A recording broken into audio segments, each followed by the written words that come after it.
Hey, what's going on, guys? It is K Dog's Kennel, and finally, after a lot of note taking and whatnot, it is the debut episode of Real Reviews. I have been talking about this series for quite a while, and I really just wasn't sure where to begin.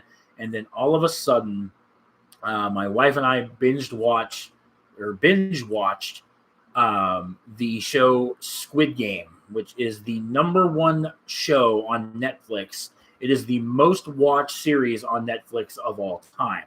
Now, I'm going to explain a little bit how this little review slash whatever you want to call this is going to work out. I've got some notes written down. Some of the stuff I'm going to go over, some of it I'm not, because I did two different versions. I did one with spoilers. I also did one without spoilers. And due to the poll I cast on my Twitter page, the without spoilers version won out, which is fantastic. That's the one I kind of wanted to do.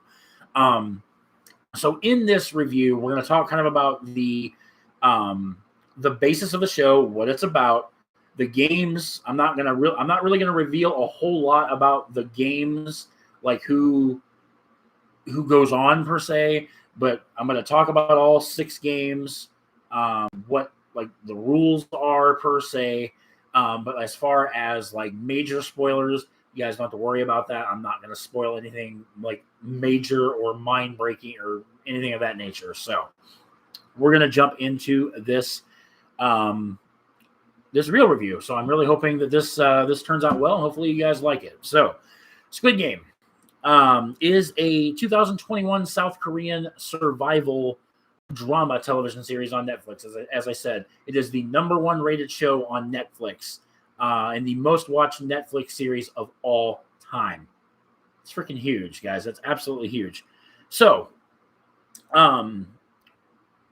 basically, the series revolves around a group of men and women who have major gambling debts, or they made some bad decisions to where they owe people money.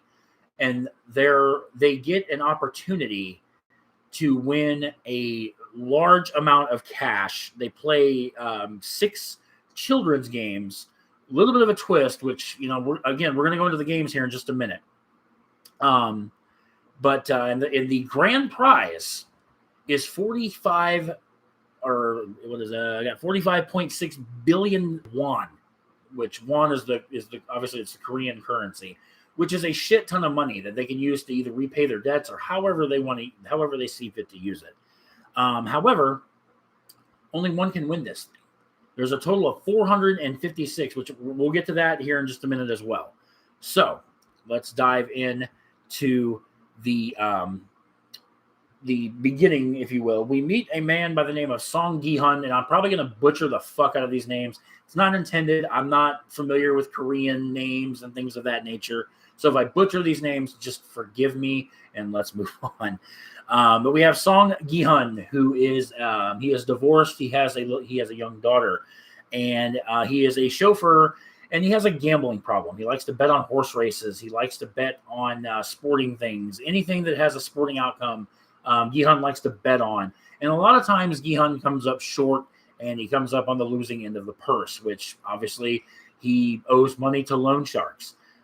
He hits it big on a horse race, and also while being happy-go-lucky and celebrating, he collides with a pickpocketer who basically steals his money. So now he's pretty much SOL. Now, in lieu of all of that, he gets confronted by some loan sharks in the bathroom, and they give him a time limit to basically repay these debts. Otherwise, they're going to kill him. And he sees this guy, this businessman. He's in a suit tie, and he invites him to play. I might have to spell this. I can't really particularly say it, but he plays Dokje or whatever it is. But it's basically, he opens up a case, and there is a folded up red paper, folded up blue paper. And the whole point of the game is one is red, one is blue. And you have to basically, it's almost like Pogs. Like you slam the paper into the other paper in an attempt to flip it over.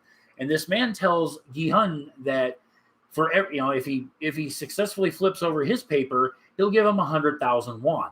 But if he loses and he doesn't, then he owes this gentleman 100,000 won.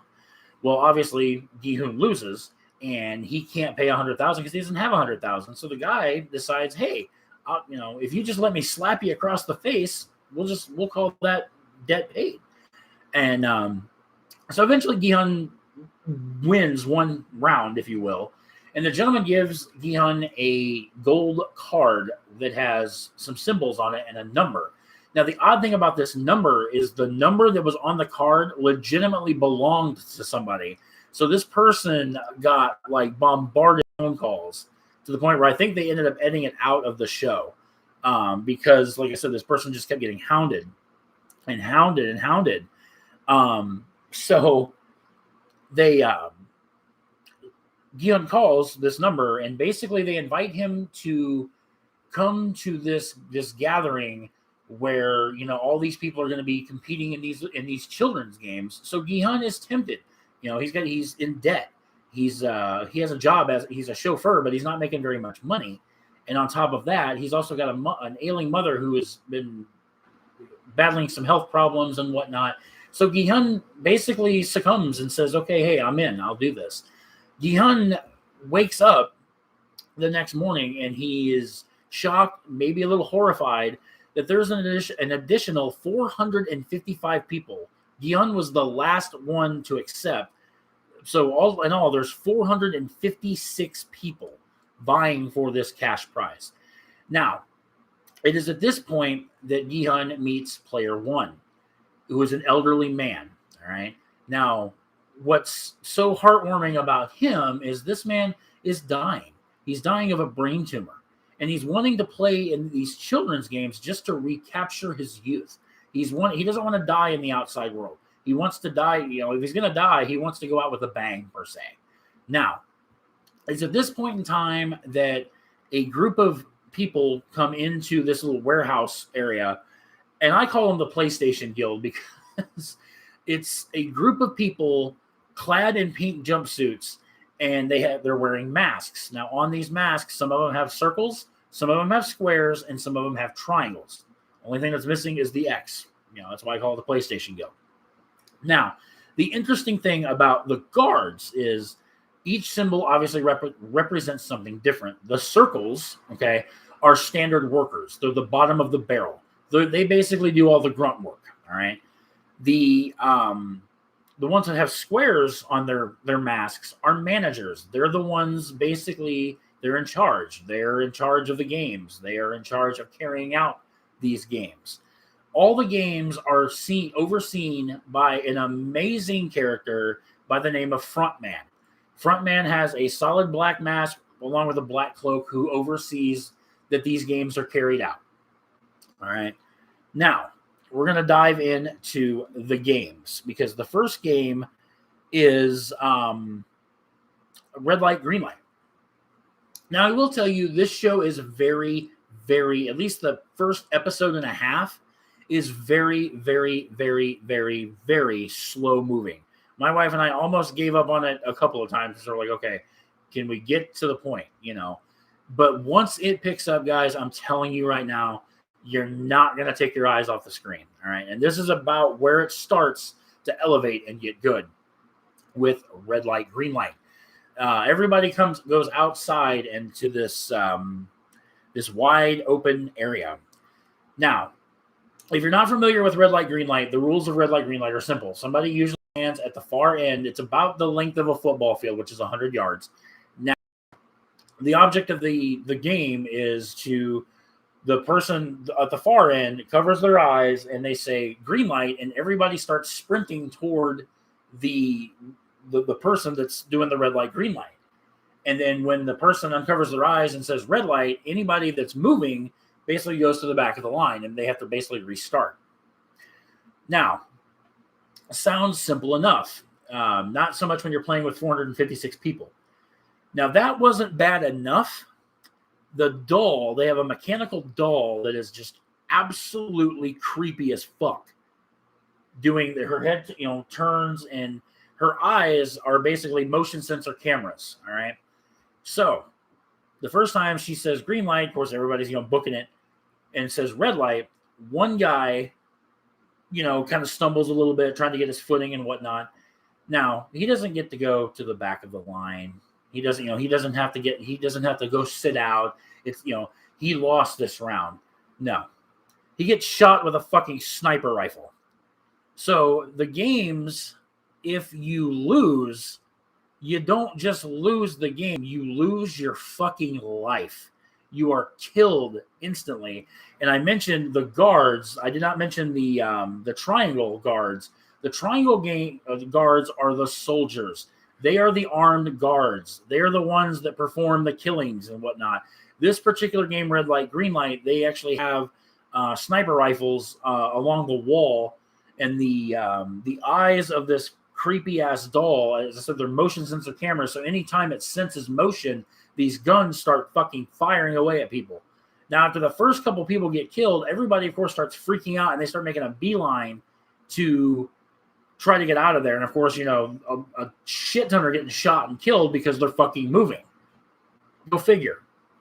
But at the end of the day, a handful of people survive it, and they move on to day 2. Game number 2 is a game called Sugar Honeycombs. Now, the way this game works is everybody that moved on from the first game, they come into a room where you have to choose one of 4 symbols. There is a square, there is a triangle, there is a circle, and then there's an umbrella. Oddly enough, the umbrella. And what happens is the guards and the worker, whatever, the PlayStation Guild, they hand each player a Petri dish. And when they open the Petri dish, inside a sugar honeycomb, there is the symbol that they picked. All right. Now, what they have to do is they have to carve the shape out of this sugar honeycomb. And mind you, and one thing I forgot to mention about red light, green light, each game has a time limit. So if you don't complete the game within the time limit, you're fucking executed. So it's like, you have to be quick, but you also have to be precise in these games, because time is against you, and in this game, precision can be against you, because, again, you have to carve out the shape.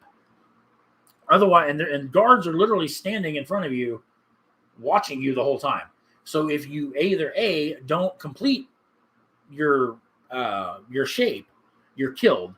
And if you break the shape, you can break, around the shape. But if you break the shape that you're trying to cut out, you're killed. You're fucking dead, man. That's crazy as fuck. So at the end, of course, again, spoiler free, not going to say, oh, this person move on, this person move on. No, not going to do that. Game number 3 is a Tug of War. The twist on this game is the remaining participants are divided into teams of almost positive it's 10. So you have, I want to say 3 or 4 matchups, but it's 10, basically 10 versus 10. They take elevators up to these platforms. So you're way up in the fucking air, and you're playing Tug of War on these 2 platforms. And obviously the name of the game is to win. You pull the other team off their respective platform, and they fall to their fucking death. I mean, that's pretty self-explanatory. All right. I really don't need to go. I mean, anybody should have played Tug of War at some point in their life. So I'm not going to really touch base on Tug of War too much. Game number 4 is the turning point of this show. I say that because I'm telling you this from somebody who binge watched the show.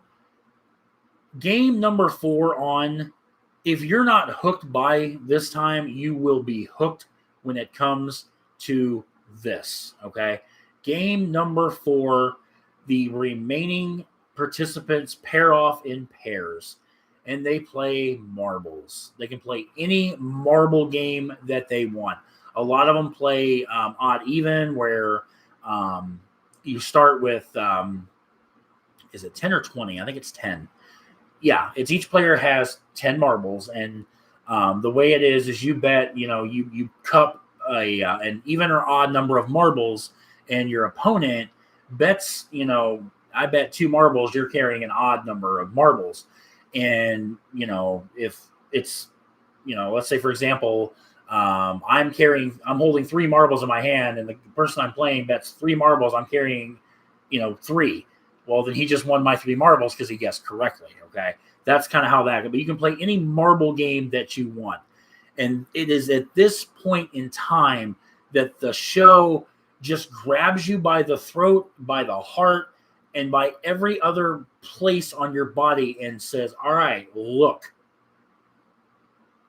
are you watching?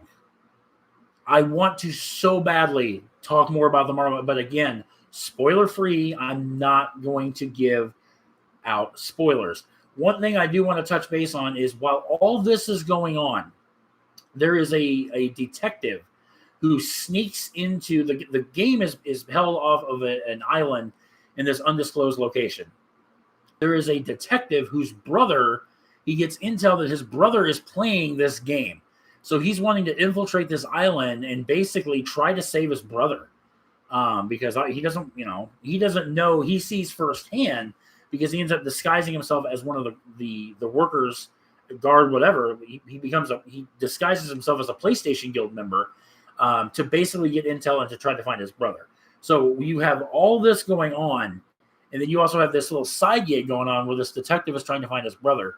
Oh my dear God! Like I'm like hair on my arm is standing up just talking about this. Like that's how freaking good this is. We go to game number 5. In game number 5, I cannot think of the name of it. I think it's the Glass Bridge or something of that nature. And I will tell you that they go into this room and there's 16 mannequins because at this point in time there's 16 players left. Okay, now there are 16 mannequins and each mannequin has like a vest that has a number on it. All right, that's the number that they're going to cross this fucking bridge. Now you might be thinking to yourself, K-Dog, the crossing of the Glass Bridge. I'm kind of confused. Let's go into the bridge itself. There's 2 lanes, if you will. Okay, so you have going from end to end, and there's glass panels like strewn all throughout from end to end. Now there is tempered glass one side, and it's random, like it's completely random. It's either tempered glass, which can hold the weight of up to 2 people simultaneously, or just plain Jane glass, which if you stand on it, you're going to crash through it and you're going to fall to your fucking death. Okay.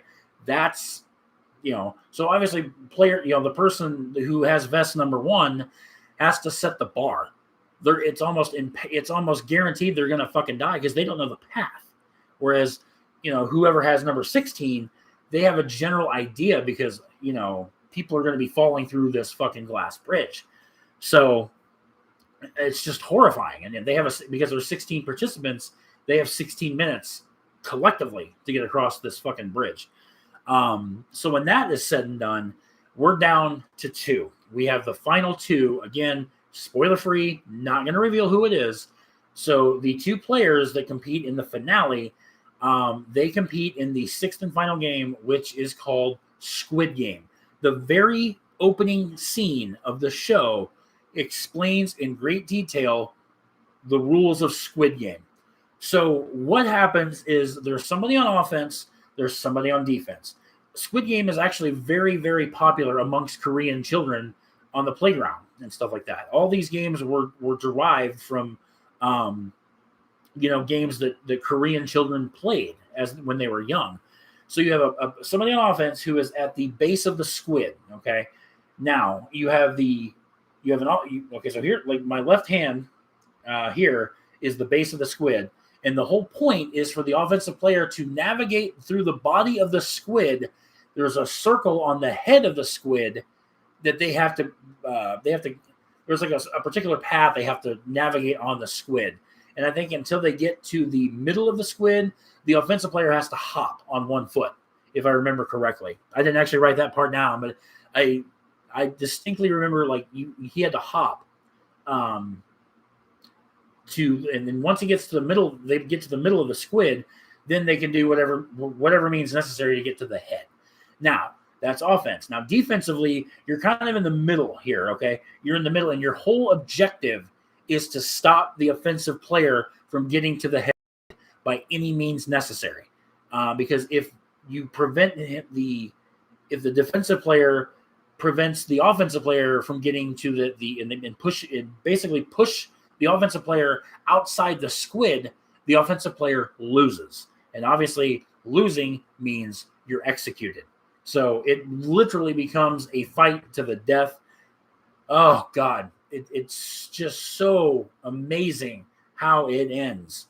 Now, if that weren't bad enough, the final episode, the winner of this thing, because there is a winner, and the person that wins, again, wins almost 46 billion yen, because each player that is killed adds a $100,000 to this gigantic piggy bank on the up in the ceiling of the warehouse, or the where the barracks, if you will, where everybody sleeps, just to kind of give these players an incentive as to what they're fighting for. All right, but like I said, if all of that wasn't good enough for you, if you will, the ending, my God, the ending will spin your fucking head like a top, because there's a couple different things. Again, I want to say it so bad, but out of respect, I'm not going to spoil it for those who have not seen it. But the ending of this show, my God, gives this show, to me, a 9.5 out of 10. The reason I can't give it a 10 out of 10, I want to, but because of the ending, you're unsure, will there be a season 2? A lot of people have told me that, you know, these Korean shows generally don't have a second season. It's usually like a one and done. As popular as Squid Game has become, and again, the way it ends, oh God, I'm getting goosebumps thinking about the ending of this show. But this show will grip you. This show will absolutely, it will test every metal of your instinctive insides. It will fuck your mind. It will fuck your body, and it will fuck your soul. It will leave a mark on your soul. I swear to you on that. I give Squid Game a 9.5 out of 10. Again, only because it's unsure if there's going to be a sequel. I really hope there is. But I'm going to tell you, give it a chance, guys. If you have not seen it, one thing I do want to point out, a little getting used to, is obviously with it being a Korean show, they speak Korean. However, Netflix has English subtitles and English translation. So as long as you don't mind the fact that the speaking, when they talk in English, it doesn't match up with their mouth moving, it's an easy thing to overlook. Because like I said, once you get sucked into the show, you're not going to give a shit if they're speaking Mandarin and the damn subtitles are in freaking Vietnamese. It ain't going to matter, because you're going to be so damn sunk, it's not going to matter. But like I said, guys, Squid Game to me gets a 9.5 out of 10. That's how I'm going to rate these real reviews. I'm going to give them a number out of 10. And I can't think of a better way to start than with a 9.5. Like I said, not sure if they guarantee a sequel, this thing would get a bump to a 10 out of 10. This show is absolutely amazing. It has drama, it has suspense, it has intrigue, it has a little bit of everything. So if you have seen Squid Game, please, by all means, let me know in the comments what you thought of the show. It's amazing, guys. I like I said, as much as I want to spoil it, I'm not gonna. I know I've said that so much in this video, but I'm not gonna spoil it. You guys are gonna have to watch it for yourself. But I guarantee you, it's my stamp of approval. Watch the show, get sucked into it, and I guarantee you will not regret it. So that's going to be the end. Like I said, give this video a thumbs up, subscribe to the channel. Not sure what the next one's going to be. I'm going to have to kind of take a look. I've got so many damn movies I want to do. And based on, like I said, my Twitter poll, all movies are not going to have spoilers and stuff. Because like I said, out of respect, if you haven't seen it, and hopefully by watching this review, if you haven't seen it, it's going to make you turn on Netflix and watch Squid Game. There's 9 episodes in total. So like I said, let me know what you guys think about Squid Game. And like I said, if you haven't watched it, let me know after you watch it what you think of it. So great show. And yeah, so I am going to get out of here. And I think I'm going to run down and I'm going to get my my second part of The Evil Within. We started that tonight. So I think I'm going to go down and get the second part of that uploaded. So before I turn in for the night. So as always, guys, thank you so very much for watching. I appreciate it. And like I said, let me know what you guys think. Give me a thumbs up and a subscription, and hit that subscribe button. And I will catch you guys in the next video. So until then, take care, guys. I'll catch you in the next episode.